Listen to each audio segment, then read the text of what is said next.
Justyn Watson, a guy that we said was on the bubble, but it seems like he's kind of carving out his little role here with Hollywood Brown being out.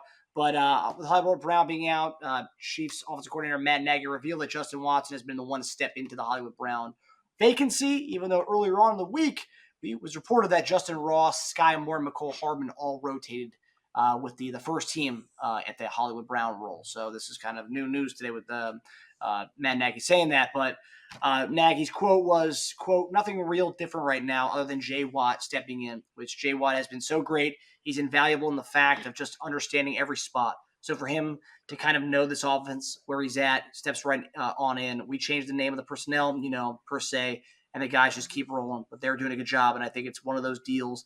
They just got to know that it's a next man up mentality, and we want Hollywood Brown to get back as soon as he can. But we got to keep rolling, and we got the guys to do it. Kind of like you say, JD, we have the guys in the house to do it. We're not searching elsewhere. We have the guys in the house to do it.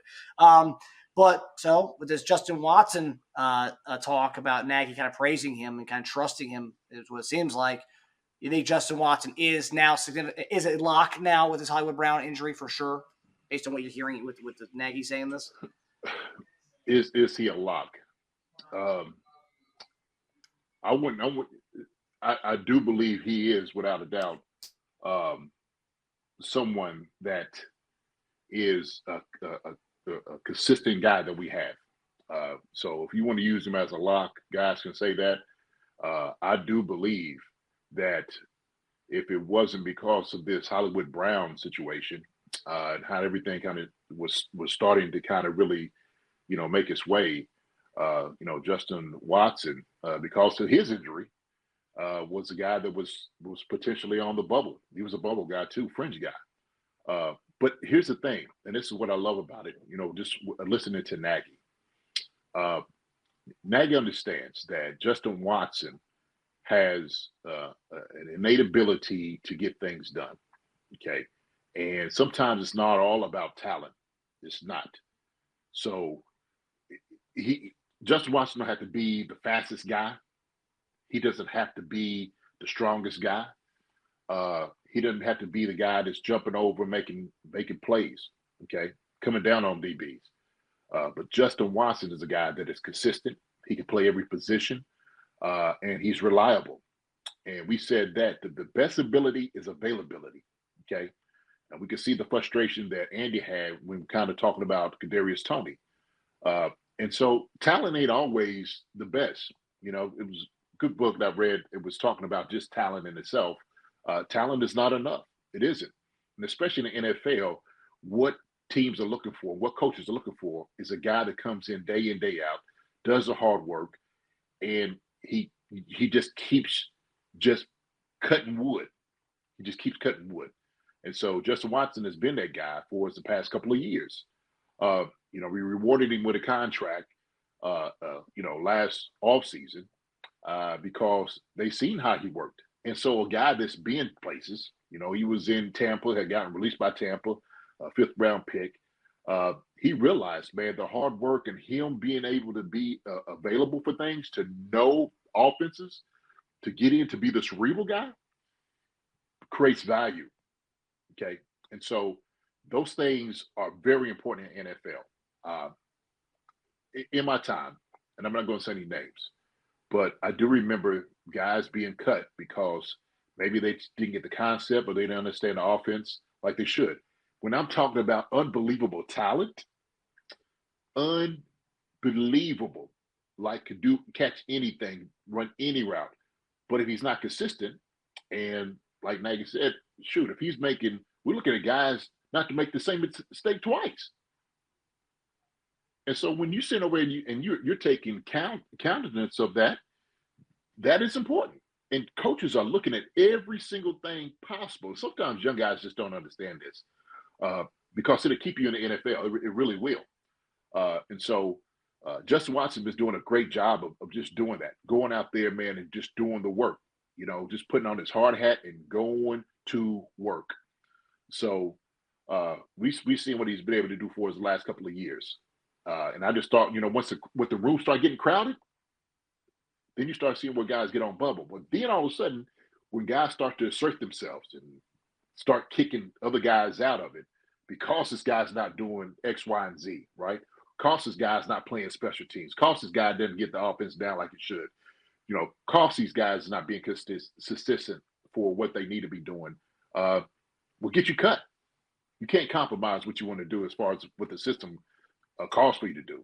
Justyn Watson doesn't do that. So, and I think with the report, I know it's very much praising Justyn Watson, but if you go back to Monday, obviously the first day they got to practice since the Hollywood Brown injury, but it just shows you how deep the room is and how much trust they have in a lot of these guys, because you had Ross rotating in, Skyy Moore rotating in, Mecole Hardman rotating in, and then obviously it looks like Justyn Watson's going to be the main one, going to be filling in the spot for now at least.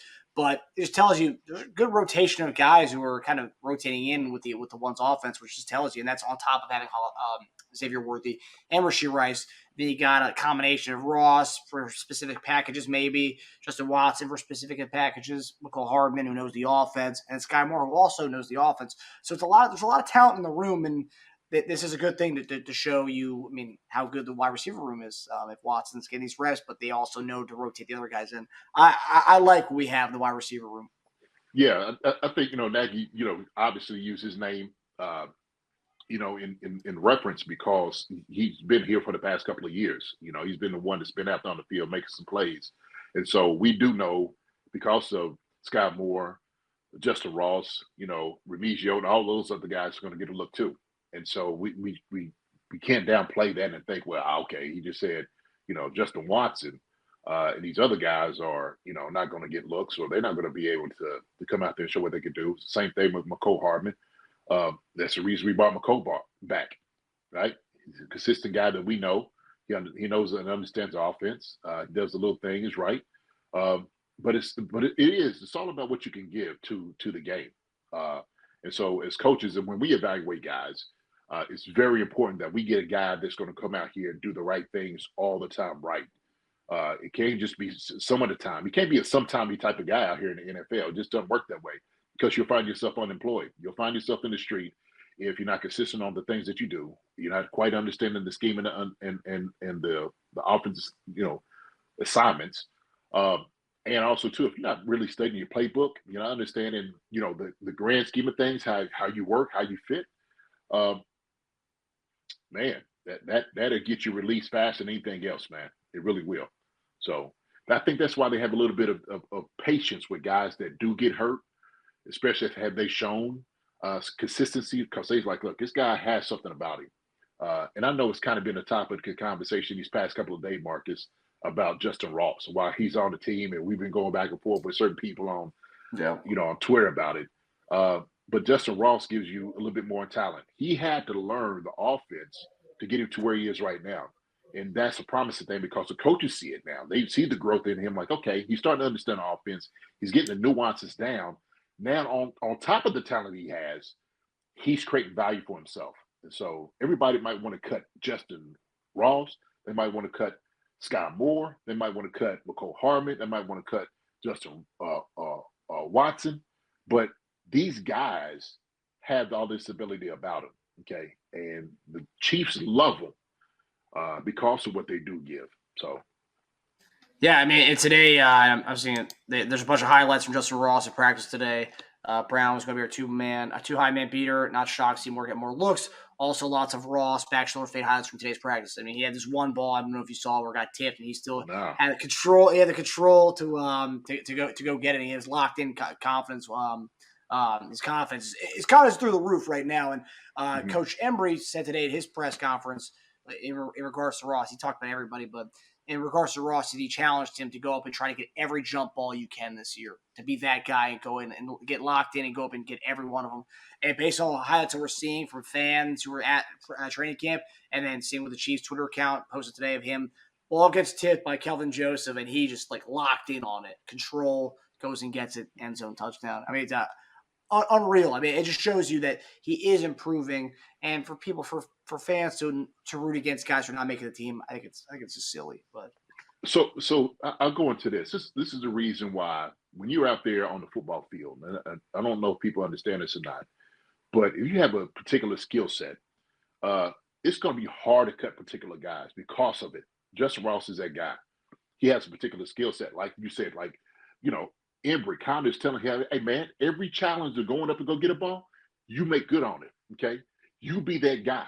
So when we're sitting over here, we're looking for the red zone, or like Pat is looking at the very end. And I sit there and I said this, that, you know, it opens up the offense even more. If Pat doesn't have to roll out to throw to a guy, he just throw it up to a Justyn Ross and let him just go up and climb the ladder, go get it.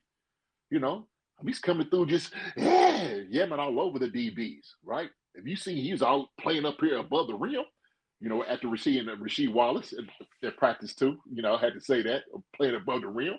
Uh, Shoot, why not? That, I don't know why people want to extinguish talent like that. Why would you want to get rid of a guy that can do things that nobody else in the room can do? Seriously, why? Yeah. I mean, you just see the play today just shows you what he's capable of, and just shows you the concentration. I mean, he's locked in, and even the unofficial depth chart that came out last night, you see him sneaking up the. And I'll say a lot of people say there's too much hype on Justyn Ross. I feel like there's not that much hype this year. I feel like there really hasn't been as much as there was last year. And who cares? He's playing his ass off at training camp so far, and he's doing it in the game as well. You know, albeit with Chris Oladipo as quarterback, but he's moving up the depth chart, and you see it in the unofficial depth chart. And he hopefully gets some reps with Pat on Saturday. Absolutely. And the thing is, when we're sitting over here and we're talking about it, like they're ready to cut this guy because of this hype. I said, look, I'm not on the train or a caboose on a ship or anything for anybody. If he's got a Chiefs uniform on, I'm rooting for a guy. And thank you, Kathy Welch, because I wanted to make a shout out to this guy, man. Look, Cornell Powell, we haven't been talking about Cornell Powell at all, okay, at practice, but he's been there. The Chiefs have been keeping him on, even on the practice squad and whatnot. So he's been missing consistent too. And he's just been working. Friend of the show, we had him out here on the show talking to us. You know, guys like that, man, I like featuring. I like going for the underdog. Guys that people don't see coming. And, you know, we want to talk about everybody else and, oh, Justyn Ross, this. I mean, hey, look, everything's going to work itself out. It is. But as long as guys are working their tails off, like you said, they're going out there and making, you know, doing a skill set and making plays and consistently making plays. Then I'm all for it. Same thing with Skyy Moore. Skyy Moore has been doing a great job. I actually wanted to show a video. I think KC Live had put out on his Twitter this video with Skyy Moore going against Trent McDuffie. I don't know if you've seen that or not. Yes, I'll pull it up, actually. Yeah, I'll pull that up. Okay. Because I wanted to talk about it, and I wanted to go into extensively how the route was run, because, you know, looking at the comments and you know, people talking about certain routes, man. So from an NFL perspective, I could go into nuance and details about exactly what that thing was. So the thing is, I wanted to just say this, like, when you have first off, a guy, a corner, the caliber of Trent McDuffie playing head up to outside leverage on this route, which is an out route, okay, it's tough just to begin with. It's probably one of the hardest routes to do, to get a guy to run this route. And so Skyy Moore runs a decent job running this route. Obviously, there's things he could do better, like keep it a little bit more skinnier, running up the numbers. And he kind of comes out of the break. He does a good job coming out of the break. I would like a little bit more explosion coming out of the break. The thing that I wanted to show is Trent McDuffie, his recovery and mirroring of this route. Now, there's two things that's going on here, okay? One, this is Trent McDuffie, okay, all-pro corner, understanding the route combination. He's beat. Skyy Moore's got him beat, to be honest with you, right off this. So Skyy Moore could run a post, he can run a go, he can run a basic, he can run a shallow cross. Any of these routes, a corner, he's got him beat. An all-pro corner on one-on-one, okay? So we talk about his level, or like how good is Skyy Moore. He's beating a guy like Trent McDuffie right off the line of scrimmage. Now, Trent McDuffie, because he's trailing him, he's actually, this is really the only position he can be in to cover this route. But Trent McDuffie, man, if you go over here and watch his feet mirror Skyy Moore, that right there is incredible. This shows you how great Trent McDuffie actually is. I mean, he stutter steps with him at the top of the route and opens up. And this is just two guys that's been running the same route against each other. The trick was up. He's probably done seen this route 50 times during camp, because guys are just trying to work on it. But I think Casey Live was making a point, like everybody was talking about how bad Skyy Moore ran this route. If he runs 9 of these routes any other way, or let's say he runs a different route, he's open. He's open. It just happened to be an out route, which is the hardest thing to do, especially against this type of technique. So that's the point I want to be able to make. So I could go back and forth on not just Skyy Moore, Justyn Ross, and those guys, and things that they do really well, and why they deserve to be on the NFL football team. And people may not think so, but this is great. This is a great route by Skyy. Well, it's a good route. I won't say a great route. Things I could definitely break this down a little bit better. Yes, he can catch the ball, Rick Henderson. We know he can catch the ball. So the same thing can be said about anybody that was here last year, right? MVS. I don't know who caught the ball consistently. The only one that caught the ball consistently was probably Rasheed Rice. Okay. And he had drops. He dropped the ball a lot last year. He was fumbling. Rasheed Rice almost looked like every time he caught the football, the ball was going to come out every time they tackled him. And I was saying that. I was like, man, the ball's been put on the ground too many times by Rasheed Rice.